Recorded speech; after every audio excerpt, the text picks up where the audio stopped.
This is your News Source Evening Bulletin for today, Monday, the 4th day of June in the year 2018. Here's what we're tracking tonight. The $79 million Kitty Roundabout was officially opened to the public this morning and represents the first of 3 roundabouts to be built in Region 4 this year. The symbolic cutting of the ribbon also signaled the completion of another piece of the puzzle in the government's development plan for Carifesta Avenue, the Kitty Seawall, and the Rupert Craig Highway. Though safely usable for drivers and pedestrians, there are minor works to be completed at the roundabout, which includes landscaping, the installing of traffic lights, and the painting of several medians and curbs. Delivering brief remarks today, Public Infrastructure Minister David Patterson said the occasion should not only be seen as an opening, but he reinforced that it was part of a well-thought-out plan. This is like, there's a saying that when you take the first olive out of a jar, the rest comes out easy because it's so tightly packed.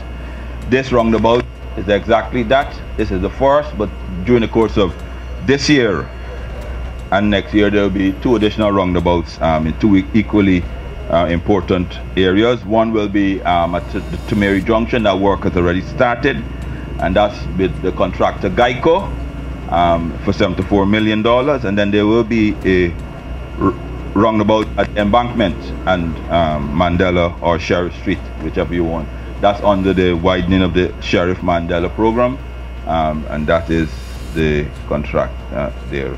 Motorists are being urged to be cautious when using the new roundabout. Turning our attention now to the telecommunications sector, Minister of Public Telecommunications Cathy Hughes today announced a new timeline for full liberalization of the local telecommunications sector. The new timeline comes months after Guyanese were promised that the telecommunications sector would have been fully liberalized by the first quarter of this year. Legislation allows any private sector person to start a business and get into this exciting digital age and to provide services to consumers. Consumers must have a choice. They can't just have one service provider. The minister said she understands that citizens may be frustrated by the delays, but she told reporters this morning that she continues to push the process to move forward. We have 2 in terms of mobile, but as you know, in the landlines, we have to do better. So I am well aware of the challenges. I am the first to explain that. So the only thing I will say right now is before the end of 2018. During her presentation to the National Assembly in December of last year, Minister Hughes had promised liberalization by the first quarter of this year. The new promise of full liberalization by the end of 2018 is expected to be completed with accompanying regulations and the establishment of a telecommunications agency. The Guyana Public Service Union is celebrating its anniversary, and the call has been issued by President David Granger for there to be greater cooperation between the government and the GPSU. Mr. Granger told a luncheon with union officials yesterday that it is time to abandon the old model of acrimony and confrontation and have those replaced with cooperation in the interest of public servants. But the GPSU, colleagues, must bring this 95 years of experience. In many ways, it is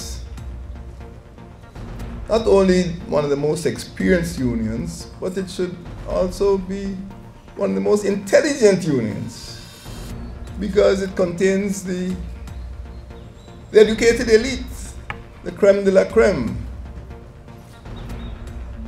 the people who make decisions. So we need to look for a new model, not just replaying the old model over and over again, the old confrontational model.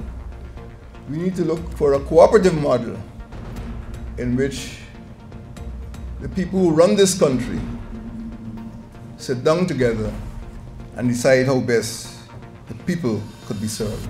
First Vice President of the GPSU, Ms. Dawn Gardner, said that despite the name changes, the 95-year-old union remains committed to its motto, justice for public employees. We all want to join with His Excellency to have a professional, career-driven public service. We cannot do it alone. We cannot do it only with the Guyana Public Service Union. We have to do it collectively with the government of Guyana, the Guyana Public Service Union, and public sector workers. At the event also, public servants were also reminded that they must project themselves beyond central government and the coast, noting that they have to populate the central, regional, and municipal systems of government, and therefore they must be able to understand and communicate effectively with the people they serve. And finally tonight, following Saturday's Pride Parade by members and supporters of the LGBT community, head of the Society Against Sexual Orientation Discrimination, Joel Simpson, said there needs to be meaningful engagement to address issues related to the LGBT community in Guyana. He said over the years there has been a lot of talk, but it's now time for action to address the rights of members of the LGBT community. Our laws and our public policy are not based on any religion, none at all, not one or a combination thereof. We have to have objective standards for making policies and laws in the country, and that objective standard is human rights. Not a Bible, not a Quran, not a Bhagavad Gita, nothing of this sort. Saturday's parade through the streets of Georgetown went on without a hitch, and several persons came out in support. I'm here because this is a basic human right, to be able to express yourself how you wish, to dress yourself in clothes that you wish, to love who you wish. These are all basic human rights, so these are things that need to be respected in Guyana, which is lagging a little bit behind the rest of South America and the world in that sense. The Pride Parade was a first for Guyana, and the Georgetown Ministers' Fellowship had issued a call on the government to block the parade. Members of that Christian body described Saturday as a dark day in the history of this country. They have called on the government not to bend to meet the demands of the LGBT community. And that's your News Source Evening Bulletin for tonight. I'm Gordon Mosley reporting.